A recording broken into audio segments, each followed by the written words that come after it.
I have become my own best friend. I am inside as happy as I am on the outside. Welcome to Island Influencers, where we share stories of successful business owners, experienced professionals, entrepreneurs, and community leaders based or with influence in the Isle of Man.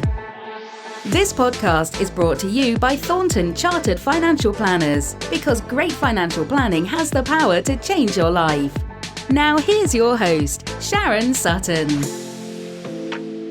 Kicking off season 4 and our first podcast episode of 2023 is Island Influencer Tracey Brodie, belief coding trainer and coach. Tracey grew up in North Wales and her dad died when she was just 14. From 16, Tracey trained and worked as a beauty therapist for many years before obtaining a teaching degree and teaching beauty. Her husband Tom's job enticed them to the Isle of Man, and although they were initially only coming for 2 years, they stayed for over 20, raising 3 children on the island. I can verify that Tracey arrived here with bells on. In episode 82, Tracey explains how belief coding changed and saved her life forever. She admits that she was lost and broken a year ago, and how at 51, she's become her own best friend. She started out trying to heal herself, and then along the way, she realized she had a superpower to give to others. It is glaringly apparent that making people happy makes Tracey happy. This week's conversation with Tracey Brodie will get you thinking and inspire you to turn the mirror on yourself and try to live your best life every day. So welcome to the Island Influencer Studio to Tracey Brodie. Tracey, thank you so much for coming out on such a filthy day to St John's and braving the storm and coming to join me today. So welcome. Thank you. Thank you for having me. I think we're just going to laugh for the next however long this is going to take. No, that's okay. Well, we've known each other for a long time. Good while, haven't we? Since our boys went to school at Moran together. Yeah. Ever since then, it's yeah. It's a long time. And how many transitions in life have we been through since then? Goodness. It's been a roller coaster. Yeah. We've been here 15 years, and I can remember your Luke walking past our house as a toddler with your mum. Yeah. That's one of my first memories, walking here, going, isn't he? Oh, look at him walking with his gran. Down to the duck pond on the back of the railway line. It's still there. Yeah? Yeah. No, I don't think he'd be down there for a bit, though. I know. No. So, yeah, long time. Yeah. So when talking to my guests, I'll follow the same format. Yes. Because it's a bit like Desert Island Discs, but without the discs. So if you could just tell our listeners, really, tell us all about yourself, where you've come from and where you've got to in your belief coding business today. Okay, so I was born in North Wales and I have 2 sisters, and I'd probably say I was there right until I was 21. Right. Which part of Wales? North Wales, right. A place called Rhuddlan with a castle. Oh yeah, I've heard of that. Yeah, it's beautiful up there. And when I actually moved here, a lot of people were very, oh my God, how are you getting on living on an island? And I used to say to all of them, it's just like North Wales, but smaller. Yeah. And it was a lot more friendlier, because North Wales, obviously the size of it, when I came here, I did notice people would give you the ticket in Marks and Spencer's car park. And I said, I've moved to the Island of the Fit because there's people running everywhere and the cyclists everywhere. That was one of my first things, because obviously I was comparing it to North Wales. Yeah, sure. So I lived there till I was 21 and I went into the beauty industry. So I learnt beauty therapy from 16 to 19.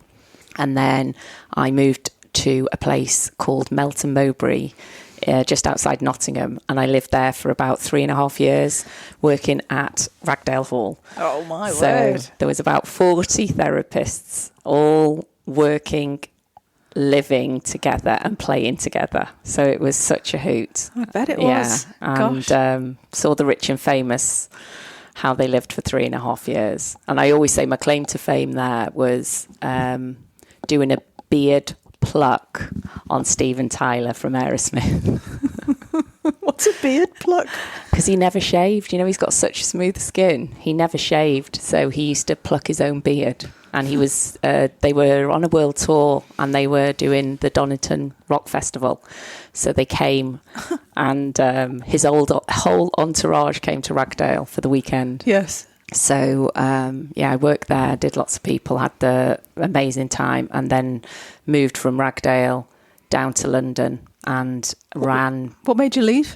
I just got to the point where I actually met somebody that was quite influential. He ran the gym, and he did a massive talk to us, and it was probably my first self-care, self-awareness talk.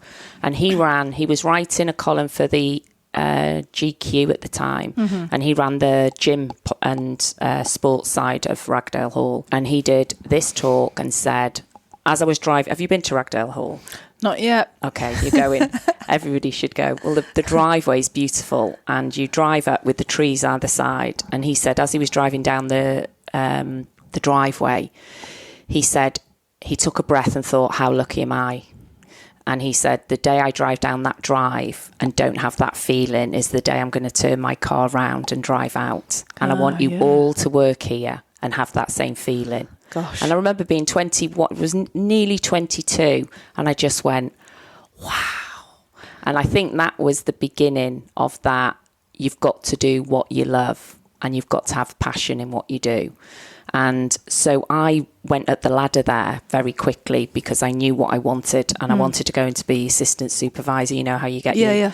But when I was assistant supervisor, there was only 4 supervisors. Right. And I just looked around going, those 4 supervisors are all, I was about 24 then. I thought they're all local. None of them are going to move. So how long do I stay here to get that position? Yeah. And then as fate happens, a lady was having a manicure and pedicure with me. And she asked me if I was happy at Ragdale, and obviously she was being very undercover about it. And I said, no, actually, I'm not going to be able to get a position here. And she offered me, she had an opening at Selfridges running a 3-room account. And somebody like me, she said she'd want me to take the job. Oh, so outstanding. Yeah. And I just went, wow, okay.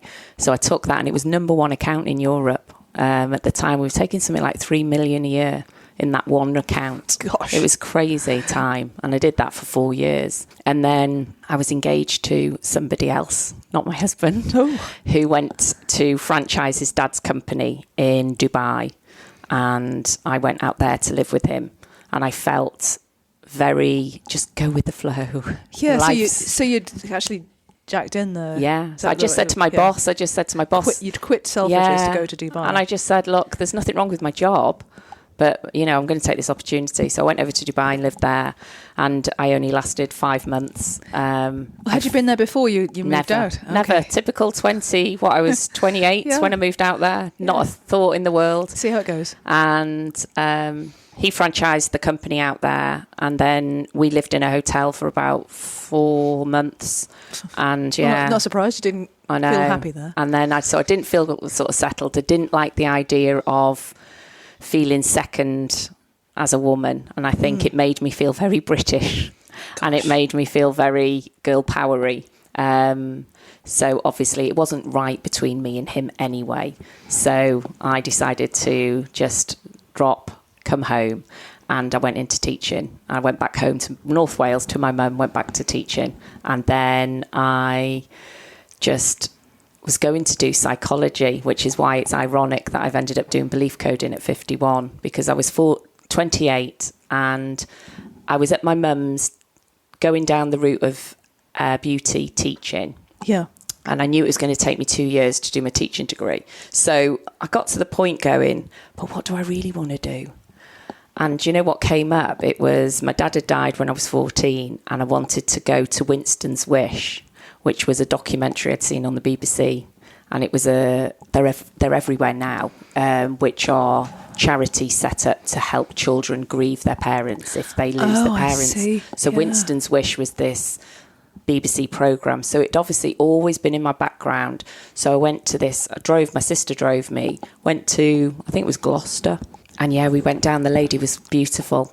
But she said to me, you need to go and get a degree. And you can only work here as a volunteer until you've got your degree in psychology.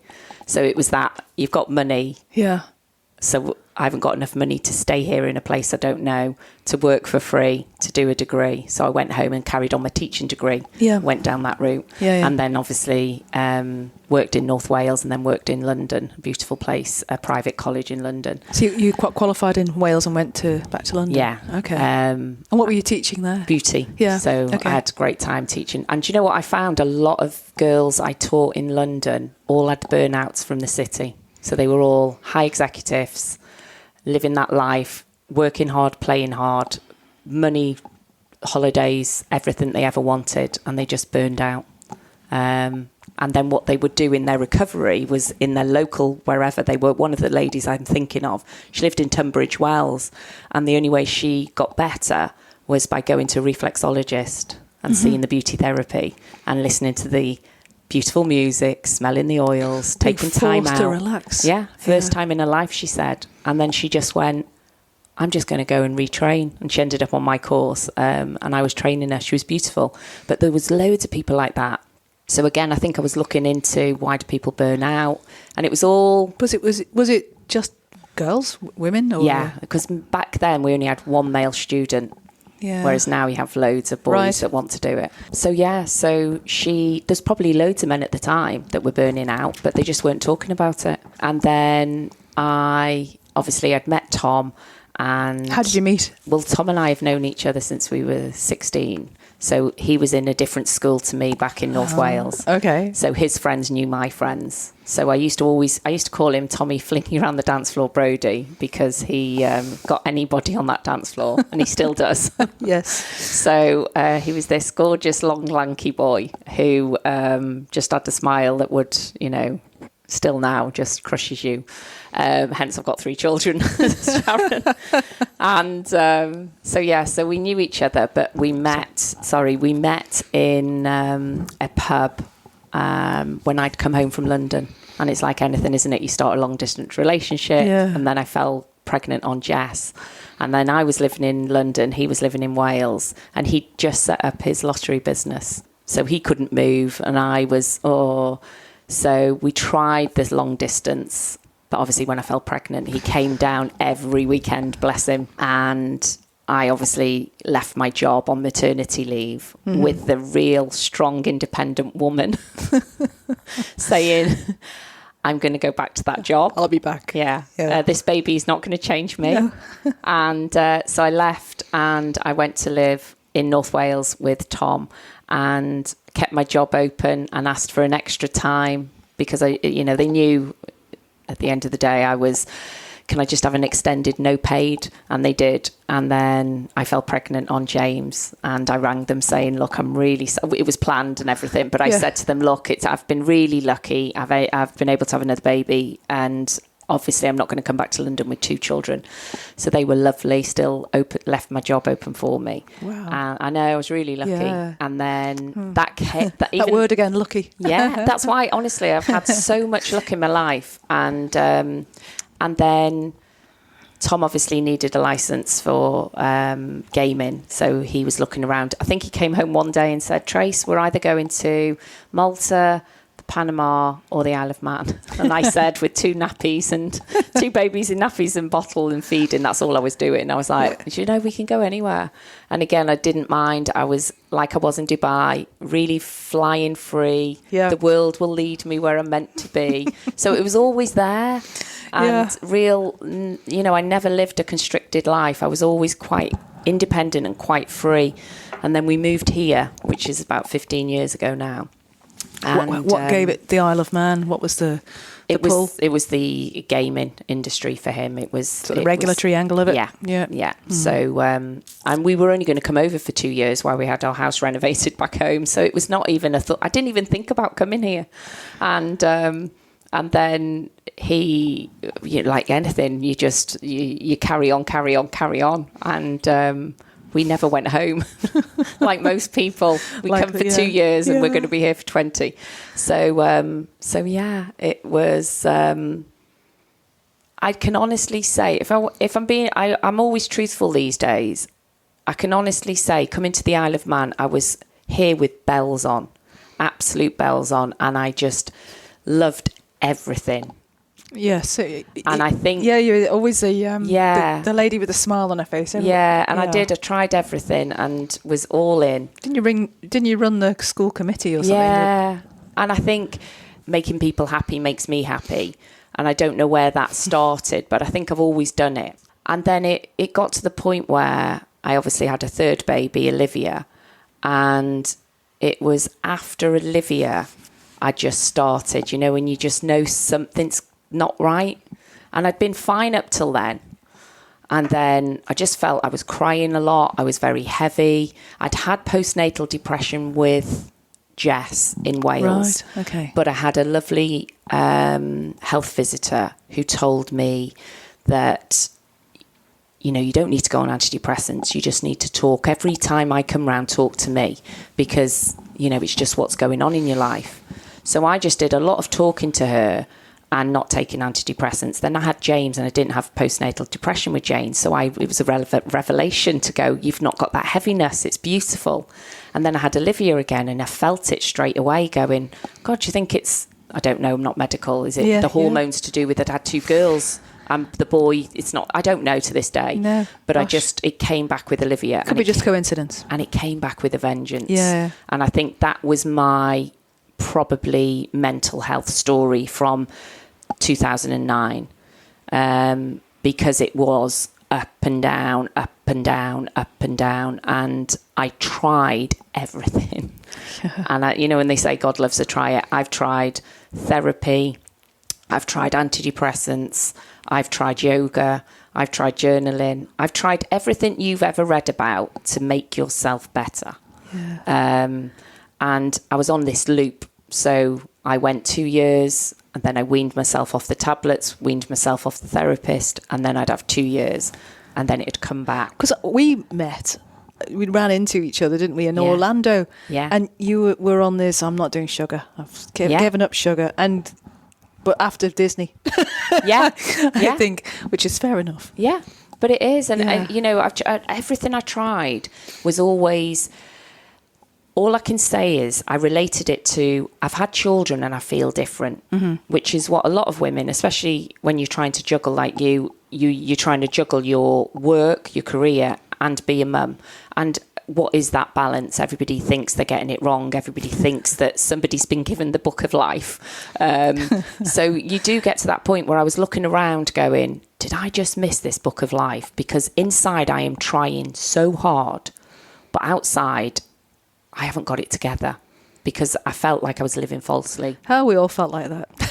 So I'd go through. Yes. And I got to the point where I tried everything and I was very privileged. So I think when you're in a privileged position and you're able to not work and you're able to bring your children up, you put so much pressure on yourself because you think, but I should be making everything from scratch. I should be doing craft afternoons. I should be doing this. I should be doing that because I haven't got a job. So I think I probably put myself on this biggest pedestal ever that I was always going to fall off. So I was living in lack as a mum, always. I know you led everything at that school. Gosh. So I think it got to the point where I think Olivia was only 2 when I had my pneumonia. And I was blue lighted on her 2nd birthday. Oh my goodness. Yeah. And when they showed me the picture of my lungs 6 weeks later, when I went back for a review, he said to me, do you want to have a look on the computer screen? And I said, yes, please. I don't know what I'm looking at. And he goes, oh, see the top? And there was literally 2 little tiny white, like inch each. And he said, you're looking at your lungs. That was the water. That was, pneumonia kills you. Yeah. He said that was the fluid. That was the X-ray we took when you came in. You were. That's why they ventilated me straight away. Oh my goodness. And he said, so you literally had double chronic pneumonia in both your lungs. And he said, you're a very lucky lady. Jeez. Yeah. And Tom literally for those 3 nights was told I wouldn't make. He said that we're just waiting for a kidney or a liver to pack in because her lungs have gone. She's got sepsis, so that's her blood. and you only need 3 organs to not function for you to die. So Tom did, I always say, I was sleeping, I needed a rest. I had 3 kids. Yeah. And Tom, when I woke up from that induced coma, I think it was under for 6 nights, when I looked at Tom, my whole family were there for a start, which I thought is unusual. So I thought, I'm dying. And when I looked at Tom, he had this beard, and he was grey. You know when somebody's skin is grey? I think London's like that. You see people in London, they look grey. They just look like they need a good fresh air. Tom, I just looked at him and went, you've got death on your face. Am I dying? And they were so excited I'd woke up. I was so confused. So I felt my awakening happened then. And I felt I was really into mindfulness, really into compassion and CBT. And I just went down that route of CBT. CBT, yeah. What did I say? CBD. So cognitive-based training. Yeah. Yes. So I went down that route, and I really did feel I had a moment of the world stopped, and I really homed in on the most simplest, basic things, and I was fine. And I wasn't fine, but it was a long recovery. Yeah, I'm not surprised from that. Yeah, and it was mentally and physically. I'd a good 2 to 3 years. And then we finally had space in our lives to get married, Tom and I. Yes, I remember that. So we did get married. Congratulations, yes, belatedly. Yeah. Yes. So we got married, and quite nice to have all your kids there, though. Yeah, and it was beautiful. But again, mental health. We planned it within 6 months, because again, I was in the moment, just doing it all myself. If you go back to a wedding, I'd not had one before, and I don't even know how old I was. So I must have been about 42 maybe. But, oh God, everybody comes out of the woodworks, don't they? And it becomes this. Well, they've been hanging day. Around for ages and waiting. Exactly, and they all wanted their bit, and they all wanted it like this. So it was a lot of stress on me. And I look back now and go, wow, I had a breakdown after that marriage. Oh. Mental breakdown, yeah. So not a marriage breakdown, just to be clear. Yes, we're still together. But I don't think I got that. Yeah, it was really tough, and it was the biggest one yet. Blimey. So it was 6 months in pajamas at home, not able to go out. Social anxiety. They just put me on these high meds and counselling every week, and it was hell, absolute hell. I look back now and go, I don't know. I really don't know. And I always feel at this point, it was such a hard thing to go through. And they call it like the dark place of the soul for a reason. But I felt like I was cheating it, because I never wanted to harm myself. Okay. So I never went that deep. So what was the turning point for you? I think it was... Finally. I think it was... Can you pinpoint it? No, I don't. I think I just got better and better and better. And yeah, I can't really remember. I think maybe I've blacked it out, I don't know. It wouldn't be surprising. Yeah, and I do. I just started to phone my friend, talk to my other family members, start going out, little things. But it was a really dark time. And I just wanted to watch TV all the time, wanted to be safe in the house. Yeah. So I slowly started to come out.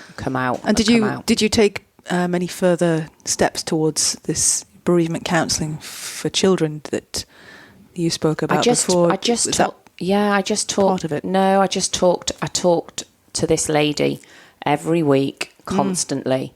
And now with belief coding, I look back and I don't ever want to say there's anything wrong with talk therapy, because in that day and those times, it was so... Got you through. Yeah, talk therapy. I would not be here without that lady, definitely, and without antidepressants, definitely, because it pulled me out of the biggest hole of my life. But knowing what I know about belief coding, I know there's so much more, because when you just talk, you're just talking, aren't you? Whereas belief coding goes in, finds out, and gives you a new bit. So tell us about discovering belief coding. How did that happen? So I think constantly I've always been very in tune with my own mental health, for looking for more things. Everything I tried wasn't working. So even though I did do the counselling and I did go to somebody that was listening to me every week, I can honestly say something was missing. Did it feel like you were making progress? Or It did. And then I would, 2 years later... You'd get to one, yes. And all I can say is, you know me at a party. So even back to a year ago, I would go to a party. I don't know if I can say that, really. I'd wear the dress, I'd have the makeup and hair done, and I'd be the life and soul. Because that's who I am. But what was happening inside was I'd lost who I was. So I'd lost myself to being a mum, being a wife, being a friend. And this person who I am today was inside just crying to get out. But I couldn't let her out. I don't know why. I just couldn't, because I was so unhappy. But now I understand that's thoughts. So I started feeling like I needed to look for maybe a life coach, because I was I've spent probably about £20,000 on talk therapy over 15 years, and I've tried antidepressants, doesn't it? Because it's not cheap, these sorts of things. And I was lucky I went private. If I'd have had to wait, I'd have been waiting a long time, and I know the waitings are forever. So I was really lucky that I was able to go private. But I got to the point where I just started going, maybe I need a life coach, maybe I need something, and I didn't know what. And I was Googling all summer, and things weren't great. I'd become somebody I didn't enjoy. That's the easiest way to describe it. I'd become a shell of me. I'd become somebody that was always shouting at the kids. I'd become somebody that was so detached, because I was just surviving. That's the only way I can describe it. I was just surviving. So I've got to the point where I was Googling, I was thinking, who shall I go to? I was looking at these top places in America. And then I just came across an advert for a free workshop. And I just went, I've got nothing to lose, click on it. And from the minute I watched the first, we always joke now because it's exactly a year ago I found that workshop.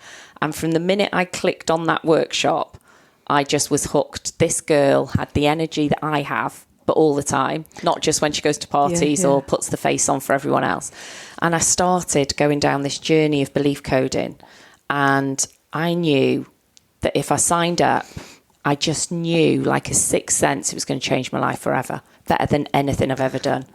As one of your friends who follows you on social media, I can say that it was noticeable straight away. You'd found your tribe, hadn't you? You sort of, this is new, Tracey. This is working. This is going somewhere. So tell us how you felt finding.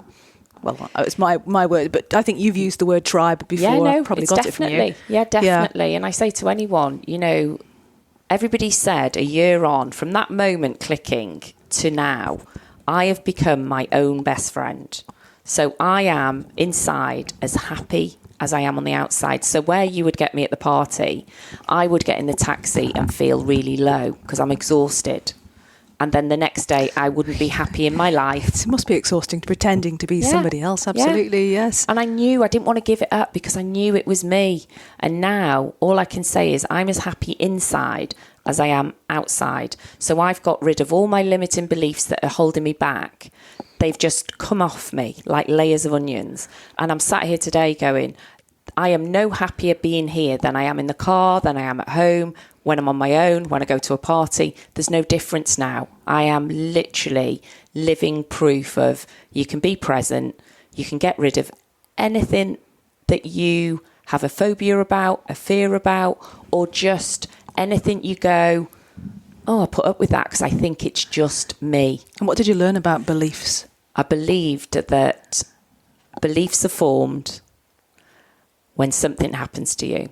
And if you can go back and find when that belief happened and what trapped emotion it was, it's gone forever.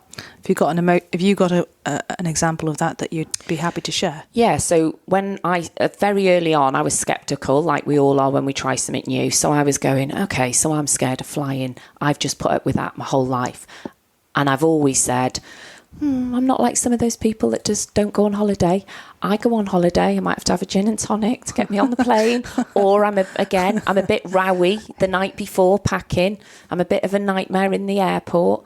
But at least I get on a plane. But I've put up with that my whole life. So anybody that knows me knows, oh, she's a bit funny about flying. So the takeoff, the landing, and if you're turbulent, I think 9/11, somebody's going to come out like on a movie scene with a gun or something, really like worst nightmare ever. So it's a pretty it's huge, pretty big belief. Oh, it's there, massive. Tracey. Okay, so how did you get around that? So all I did, belief coding takes you through a journey, and you find the new belief. You find a trapped emotion, and you find the trapped emotion, and you go to the memory. So memory came up for me instantly. Was 16, first holiday. Toothache, coming down to Manchester Airport with my two sisters either side. And as that molar, obviously with a hole in it, the pressure was horrendous. Oh, so it's a toothache on steroids. So I'm there looking at my two sisters crying as we're coming down. The pressure was getting worse and worse. I was exhausted. I was 16, so I thought everybody was looking at me at that age. So my mum met us, and I'm crying to her, going, just get me out this airport, because I was so embarrassed that I was crying. So at that moment... Bless your heart. Did your sisters know? Did they... They were holding on to me, and they were like, there's nothing we can do, we're landing. And they couldn't do anything else? No. And that's why, so when I went to that memory, it was, you get that memory, we call it getting them to a 10 and making them happy, and what do they need? And I'd lost my dad, so I needed my dad there. So I did all this memory. And then when you come out of it, you put a new belief in. So I belief coded in that memory. I love flying. Flying is fun. And you do it to a healing music, and you do it until you believe it, and you see a shift. And you can see somebody going chanting, I love flying, I love flying. And you go, yeah, you need a shift. And they keep repeating it. And eventually they go, I love flying. I bloody love flying. Sorry, I'm not allowed to swear. But I love... But I did. And I was Where did you get that belief from? Yeah. So I was like, oh my God, I love that. I love that. I love that. I love flying. I love flying. Oh my God, flying's so much fun. And I started shifting. And I came out, and because I did that one on myself, I just sat in my front room and went, why did I even do belief coding on flying? Funny? It was instant. Seriously. And I've gone to Florida. I've flown on and off the island. I fly on my own. Tom's even gone, when we were in the middle of the pond going across, Tom went, there was a lot of turbulence, and he held his hand out. And I remember holding my earphones going as if to say, what I'm watching a film, what do you want? And he went, do you want my hand? And I went, why?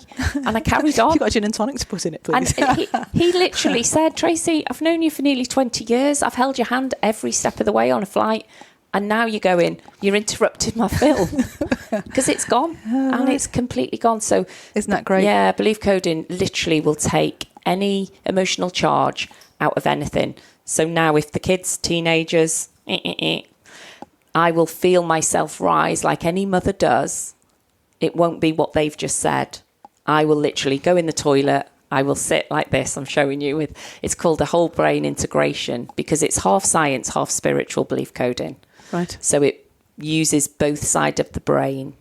Excellent. Women are better than that, apparently, because we've got more neuron... Yes. I listened to that the other day. How many more times is it women have got more connections? I don't know. Yeah, it's quite a lot, I think. But that's why when you look at women and you go, look at the left side and look at the right side I always say is not me, because that's the one that's organised, and that's the one that's... Come on, you're organised. I am now. I believe coded it.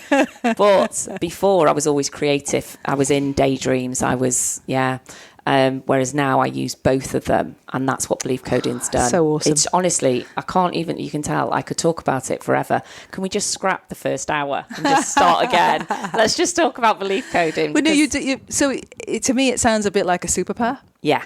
So it's definitely a superpower. And you're able to take that new superpower and gift it to other people, I suppose. So yeah. So is that what you're now doing? Yeah. So I do 2 days where I do clients, and I do 2 days where I train. So I've there's I think 8 of us trained to be trainers this last year. Fabulous. So I think 2 of them they're not trainers yet, because there's going to be 10 of us. So there's 2 girls out in the America. So we are global. We're going bigger and bigger. Gosh. She's literally launched it when I signed up a year ago, and she's developing it that fast.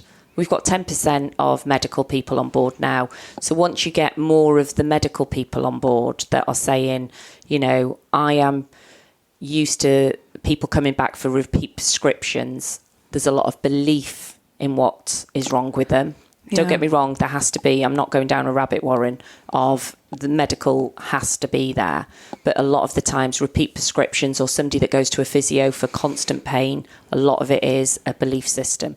So we've got all sorts on board, chiropractors, we've got dentists, we've got doctors, and that a year down the line is beautiful, not only for Jess, the founder, who's incredible, but for somebody like me who is doing it on clients, teaching people to become belief coders.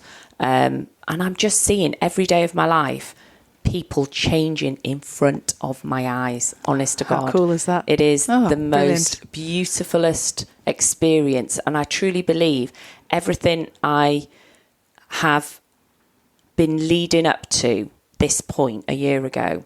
So I was 50 when I found belief coding.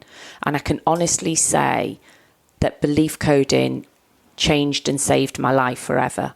And I came home because what I was doing up to this point was just preparing me, because I will do belief coding till the day I die. Seriously, I love it. That's awesome. And I would do it for nothing if I could, you know. Cause so how are your family finding it? They love it. And do you know what? The ripple, I say to my clients and to the people I'm teaching, it basically has the ability to allow you to live your best life every day.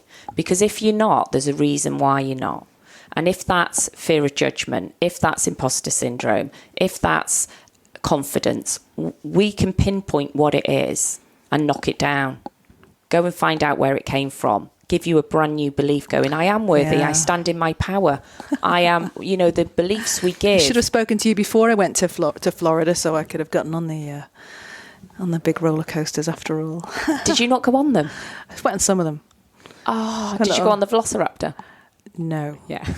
Did you? Yes, 3 times. Oh, you are so awesome. That's amazing. I've been to Florida for 2 or 3 times, and I've never gone on the roller coasters for fear of roller coasters, because I thought, I've just picked this up since the kids. Flight of the Hippogriff for me. Yeah. That's as much as I was on the teacups. That was enough for me. The little teacups. Oh, I don't like them. They spin. Oh my goodness. But I was fine with that as long as it wasn't the waltzers.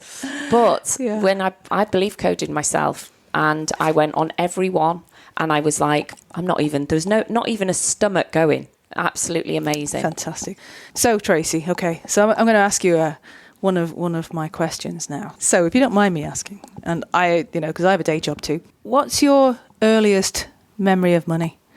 And how was money for you growing up? I mean, I ask this people, in my day job, so as a financial planner, but it'd be interesting to know what your memories are. What's really funny with belief coding, we do money blocks. Money blocks have come from childhood. So, and it's interesting you've asked that, because I've done 2 sessions on money blocks before I set my company up, my business up, should I say. Yeah.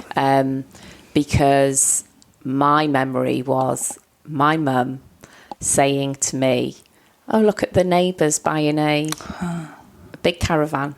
Oh, look at them showing off. So I associated at that moment that if you've got money, you show off. And then when we went to our little village, and there was a post office and it sold all these knickknacks and stuff, my mum would say, look in the window and you can choose one thing. So we were allowed to choose one thing, and then we had to save for it. So I grew up, and this is why I know what my money blocks are. I grew up going, if you have too much money, you're showing off. You have to work really hard for your money, and you have to save for the rainy day, and don't spend. Don't go in the red. So that's what my so that's already come up, and I have belief coded it. So I don't believe any of that anymore. I believe that money is energy, and there is enough money for everybody, and you can have whatever you want, because it's a belief. So has that answered your question good enough? It's absolutely. I mean, it's a great answer, and I think so many people miss the point that money is psychological. A lot of it, yes, everyone needs money to live, but how you get hold of it, it's it's never in money's nature to be enough, because people always want more. Yeah. And, your comparability story about your mum and that's one of the biggest problems that it has. And if people just learn to have happiness in what they've got, you get rid of a lot of that, don't you? Yeah, absolutely. Anyway, so of all the things you've done through your life so far, I know the answer to this one, I think. Spoiler alert. What's given you the most fulfillment? It's just got to be this, hasn't it? I was just going to say belief coding 100,000%. Yeah. I am home. I'm living my best life. And it is just a beautiful, beautiful, put it this way. When I signed up to do it, on the day one of the training, I burst into tears.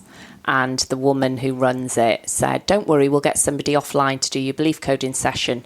And like most women, I'm going, no, don't, all that, because we're very British and we don't want to ruin anything. Carry on with the training. And she was so lovely. Somebody took me off and did a belief coding session on me. And she said, what is making you cry? What's the emotion coming up? And I said, I'm too old to learn a new thing, because I was 50. I don't know what I'm doing. I don't think I'm going to be able to learn this. I can't keep up with everybody. Everybody's much younger. So instantly you listen to that and you go, there's a lot to do with my age there. And she belief coded me on the spot. I think it was 10, 15 minutes, where I then put new beliefs in. I can do anything I want. I am wise, with everything I've gone through. So the next 3 days of the training, even though I had lots of papers around and I wasn't, because I hadn't trained for ages. I'd been not working for nearly 17 years. But as I was looking at the papers, I was like, right, come on, Trace, you've got this. But there was no tears. There was no emotional charge. It just takes it out and allows you to learn. Yeah. And I've not stopped learning. Yeah. Emotions can be great sometimes, but oh my goodness, they do get in the way, huh? Okay, so you're a brand new business owner.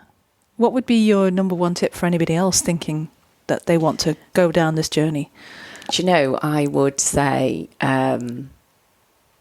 because I'm so new to it, I really am so new to, I never thought, a year ago I was lost, broken and, just thinking this is it. Here I am a year on.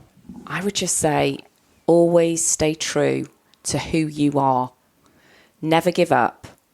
Brilliant. And just allow the universe to show you, because sometimes we are hell-bent on holding the reins so tight on life that we stop to see. And I think if we let go and just allow, it comes anyway. And I think sometimes the magic happens when you allow it and you don't chase. Because everything that's come to me this last year, and they say if you sit back, doors just fly open.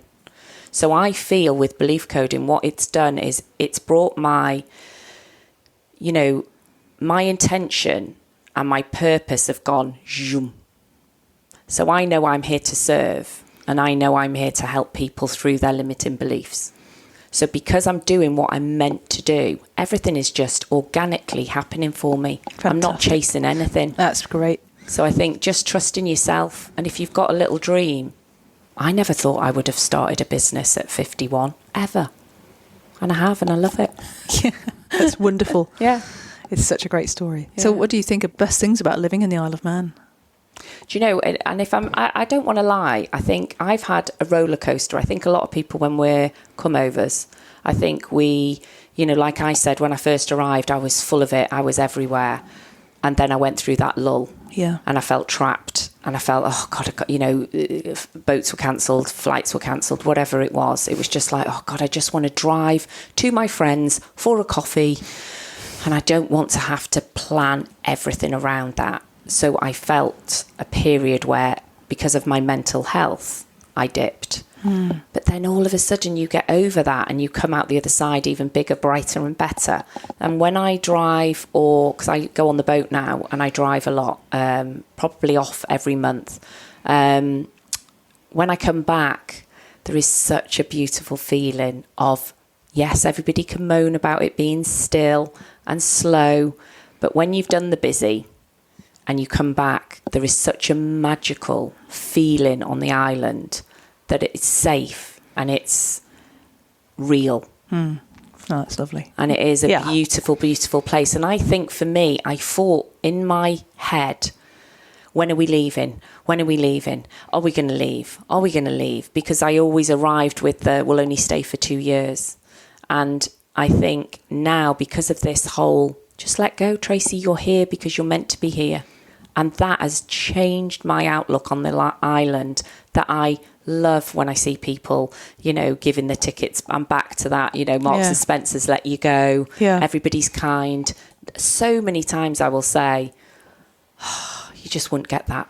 Because, if you leave your purse somewhere, or I leave my car unlocked, or whatever it is, it's so safe here.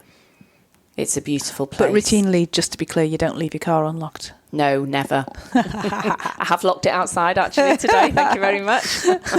But it's just that lovely feeling of, and I think, we've just had, I'm digressing here, but we've just had an old teacher that used to teach our kids maths, and they loved him.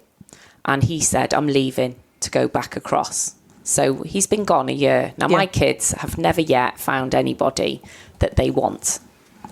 So he messaged me at the weekend and said he's coming back to live because of the standard of living here. And isn't that nice? I said to my husband, isn't that lovely to hear? Because they've gone to try, and even though they've got the family there, I said, but there's loads of people that he does privately, tuition. Yeah. So he probably doesn't have that, because once you leave the island, it's not as close. No. And I think that's one thing. So they'd be fine for a maths tutor for the next year then? Yeah. So I'm like, please come back. The island is wonderful. But it's lovely that that's turned around for him as well. Yeah, no, fabulous. He's gone off and come back. Good. So, Fab. So what do you do to relax, Tracey, when you're not, belief coding? I have turned into the real, it's cliche. I meditate. I am at one. I ground a lot. I use my crystals. I do lots of podcasts. I find that really, I have the bath and the podcast on. You'll be able to listen to this one. Yes. And, and I do, and I love walking on the beach. Yeah, that's nice. That's one thing I've always done. You've got a couple of dogs, haven't you? Yes. Yeah. Yes. So what would you say the main challenges are that the Isle of Man faces? Do you know what? I would probably say attracting young people. Yeah, I'd agree. I think with Tom's business, being in the gaming industry, I think getting the right people. Yeah. That it would just, if he had that office in London, and I know at the end of the day he's got offices, but if he had his main office in London, those people, the young people, would come in because it's in London. So they won't come over here. So what can the Isle of Man do to solve that? Do you think, if that's the main issue? What can they do to make it more attractive? I think I think the biggest problem is the housing, the prices of housing. I think anybody that wants to come over with a family, it's just that age-old thing. So unless the prices of the houses come down, because obviously it's a no-brainer with the tax. Of course, that's not a problem for anybody coming over to start a new life. But when they start looking around at the properties for what they see they're getting compared to across, and the state of some of the properties that they're looking at for what they want for it, I think it's that for me has always been, for the 15 years I've been here. Yeah, they are more expensive than northwest of England, northwest of Wales, absolutely. Absolutely. It's not comparable. So, and it doesn't matter what wage you come on, but I think that has always been for me. God, I've lived in London. I've lived across. So somebody coming here to have what I have, that freedom with a family, the community, why wouldn't anybody come and live here? Yeah. So some sort of property incentive to get people here, maybe. Yeah. Yeah, interesting. What have you got planned next, Tracey? It's so exciting. I'm going to be going over to America. So we're going to be doing we do 3 day, I'm off island tomorrow. So we're going to do 3 days in person. So when somebody signs up to be a facilitator, that is what you become to enable you to do a session on somebody. Yeah. So when I go to Sheffield, it's 3 days to teach them the process. So I think we've got about 100 going on Wednesday. So It's we're doing growing, Wednesday. Isn't it? Yeah. Really growing. So we've obviously got people from Europe, we've got people in Australia, we've got people in America, we've got a couple in Canada, loads in Ireland and loads in the UK.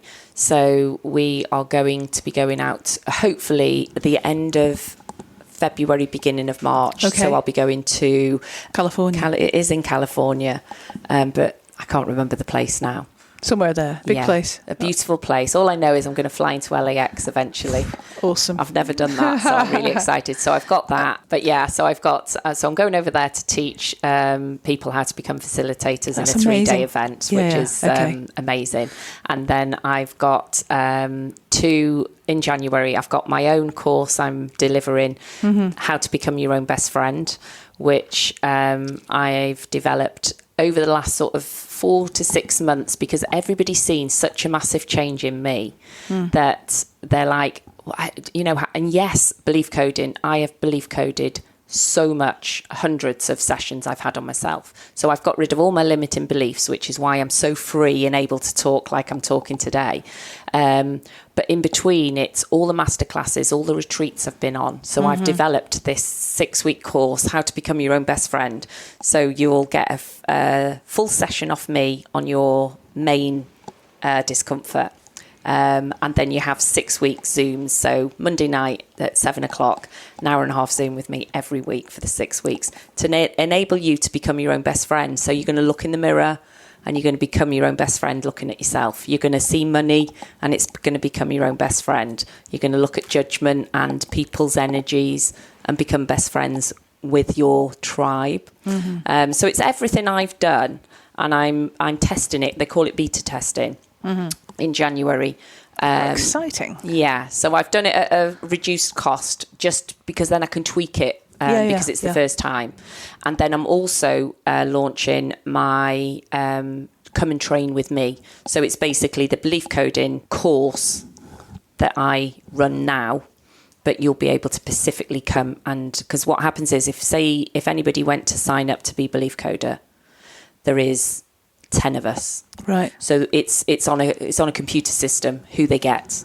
So if somebody wants my energy and follows my page and go, but I want to be trained by Tracey, we're now doing where we're all going off, still doing belief coding, but I'm going to run it on the side, even though they'll get all the same benefits of what they would get running joining belief coding with Jess.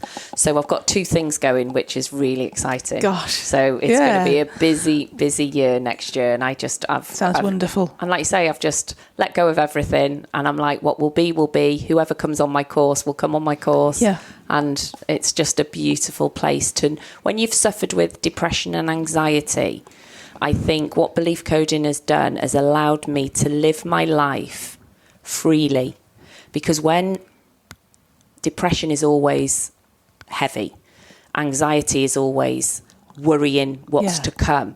So because I've got rid of depression and anxiety, and it will never come back, whereas I was on a loop before, this time it's gone and it hasn't come back in a year. So how do you feel now?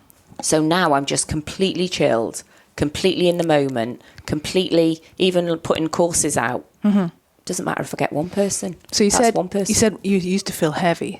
So I'm light as a feather now. There you go. Light as a feather. Honest to God, Sharon, can tell. you know me. Yeah. But I am as happy inside as I am outside. And I have got something that as my husband said, the algorithms brought that advert to me off Facebook, whereas I believe that I was meant to do this. And I believe in it so much that the clients I have got and the clients I work with, I do keep everything under wraps. But when you call somebody a high ticket client, when I see these people changing in the jobs they do, that's all I can say. It's mind blowing that these people are, whether it's public eye, whether it's their own company, I am looking at these people who are saying, I can't do that because, or I've always been like this. Can you change that about me? And I go and do one session on that one thing, and I've changed their life forever. Brilliant. I have changed their life forever, and they will carry on, not just putting up with that, And I think that for me is priceless, absolutely priceless, because yes, we all have to earn money, and yes, we have to have a career, and yes, we have to have a life. But ultimately, like you said, as long as you learn to be happy doing all that, so you're happy with all your money, you're happy with your career. But so many people that I've seen this last year that are running on empty or running on overdrive like I was, trying to be the person that they think they should be, when really what they should be is just go, this is me, warts and all, and become their own best friend. That's why I keep saying it. Yeah. Why, it's great. Why wouldn't you be your own best friend? Yeah, it sounds compelling. Yeah. Right, any books you've read recently, Tracey? Do you know, the maddest thing is, I read my first ever book, The Celestine Prophecy, back in London when I was 24 years old. And I am in the middle of rereading it because of all the work. And it's so funny because, you know, when you reread a book, it's like you see it from a different angle. Yeah. And now that book, I'm like, I thought I got it at 24. And my good, because it's all about energy. Yeah. So reading it now, it just inspires me so much that came into my life when I was 24. And I thought I got it, which I didn't. And now at 51 reading it, I can't put it down. Oh, that's amazing. It's magical, that book. So yeah, that's The Celestine Prophecy, definitely. It's got a little place in my heart. But yeah, there's loads I could go on. But yeah, that's just because I'm reading that at the moment. And who inspires you, Tracey? Do you know what? At the moment, the self-work I've done, most people would think it's, you know, big-headed. Again, it's all beliefs. I inspire myself so much because, I'm going to get emotional now, I never gave up. Good. No, you didn't. It's very brave. Yeah. Because obviously I can talk about all the people that inspire me because I've got loads. And you inspire me. Yeah. Do you know what I mean? Yeah. And I do. Yeah. And I just think, no, I've got them now. Do you know what I mean? And I am really truthful with that because I just think there's people that'll listen to this that really struggle. Yeah. And I just want to say to anyone, don't ever give up. No. Because, you know, if you get the right help, life is magical. Isn't it just? It really is. Sorry. Oh, love you. Bless you. What's your favourite quote, Tracey? You got one? Do you know what? Again, it's what I've learnt this year. The only way out is to go within. Yeah, that's a really good quote. I love that. And that is a friend of mine had it. I don't like tattoos. I've got no problem with anybody having tattoos, but it's just my personal preference.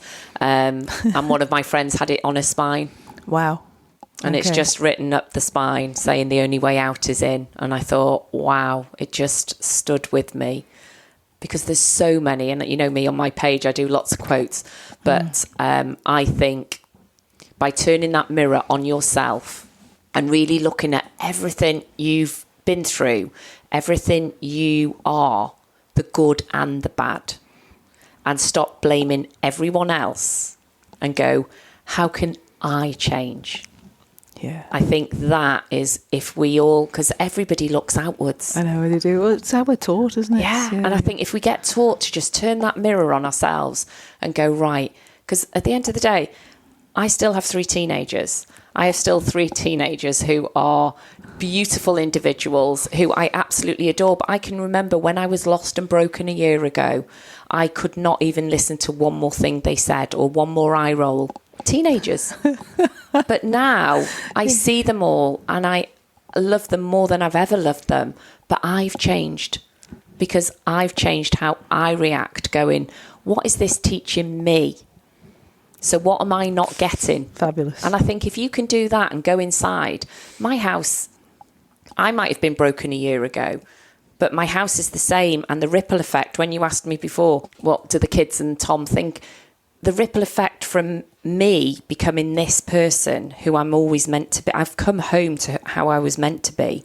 That ripple effect that's gone through my house is priceless. It's actually priceless. Yeah. That's the only way to describe it. Thank you. So yeah, thank you, Tracey. That's wonderful. Thank you so much for sharing that story. No, so where can our listeners go and find out more about you. Should we put all the links to your pages in the show notes? So if you could let me have those. Yeah. But you're on Instagram. Yes, I'm very new to all of it because, like you say, a year ago, there was never... if you'd have asked me a year ago, and this is funny, I signed up to Belief Coding a year ago to heal me. And everybody at the time were saying, oh, I've been a life coach for 20 years. And I remember looking at everybody going, I don't want a business out of this. I just want to heal me. If I can heal me and make my family more harmonious, that's all I'm, job done. Yeah. And then along the way, about 2 months, 3 months down the line of training, I was like, I can't keep this to myself. I need to help others. And so I opened my page, my Instagram page, and I haven't done a website. I haven't done a web, I've not gone down the classic sit and plan it out. I've let literally the universe guide me, and I love it. I'm not going to apologize for that because it's all worked out. So is an Instagram page, and direct message me basically if you want any information. Fair enough. We'll do that. We'll put that in the show notes. So. Might be different in a year, but at the moment, no. That's fine. Thank you ever so much, Tracey. Thank you so much. Island Influencers is a fortnightly podcast. Make sure you don't miss the next episode by clicking the follow button on your podcast platform. A big thanks to the producer and editor of this episode, Catherine Watts and James Spooner at Bear Content. And thank you for listening.